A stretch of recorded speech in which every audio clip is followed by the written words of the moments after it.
Con el permiso de la presidencia. Adelante.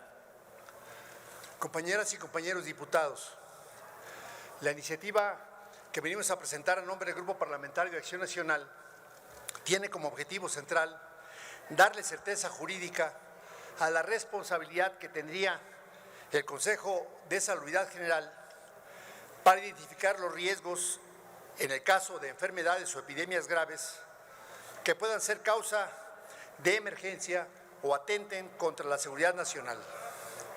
Además de aprobar y publicar en el Diario Oficial de la Federación la Declaratoria de Emergencia Sanitaria por Enfermedades Graves. Expongo las razones. El Consejo de Salubridad General existe desde el siglo XIX. Este inició cuando la salubridad de la República se llevaba a cabo en los estados. A partir de 1908 se modifica la Constitución de 1857 para visibilizar el concepto de salubridad pública. En ese año había una epidemia de fiebre amarilla y el traslado a través de los barcos hacía que en ocasiones algunas entidades federativas, porque así estaba considerada la salubridad de un estado, impedía el tránsito de personas o impedía el tránsito de mercancías. Ahí las razones expuestas para que se modificara la Constitución fueron que no podía una entidad federativa romper las cadenas de transmisión de libre persona o bien de libre comercio y que debería ser atraído hacia la centralización de la República. Después de 1908, cuando se modifica en el artículo 72 de la Constitución, retoma la Constitución de 1917 el mismo concepto.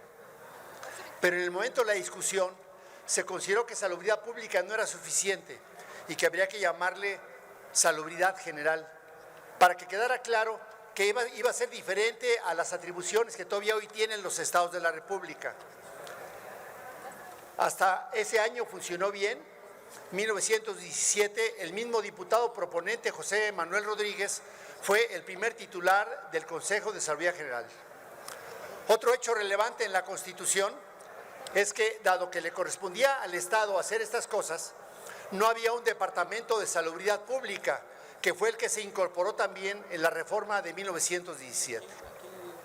De ese artículo del 73, en la fracción 16, en los tres cambios que ha tenido sustantivos, uno en la protección de salud ambiental, otro en cambiar el nombre del Departamento de Salubridad a Secretaría de Salud y por último este estudio de del libre tránsito de la nacionalidad de cualquier persona a través del país, hizo que quedara hoy en poca certidumbre cuál es el papel que está jugando verdaderamente el Consejo de Salubridad General y cuál es el papel que está jugando la Secretaría de Salud.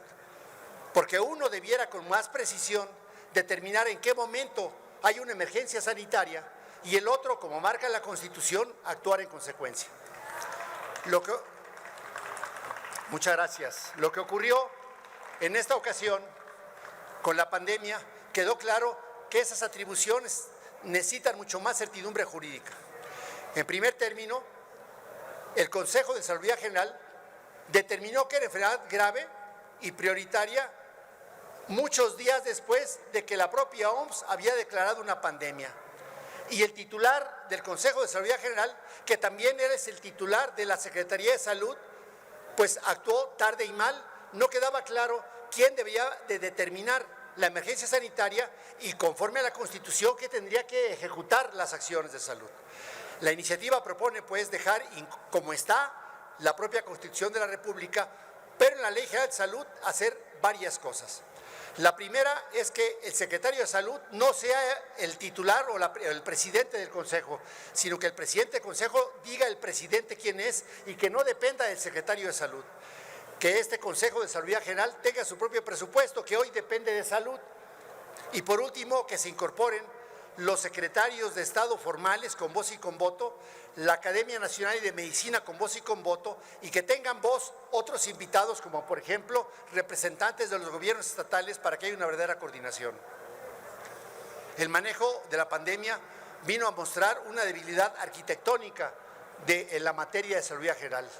Debe quedar claro quién marca que hay una emergencia sanitaria, debe ser publicado y en ese momento, sin más crisis de interés, la Secretaría de Salud ejecutar sus funciones en tanto lo marca la propia Constitución. Esperemos que sea el estudio y análisis de todos nosotros el que mejore los retos futuros que tendrá este país. Es cuanto, presidente. Muchas gracias.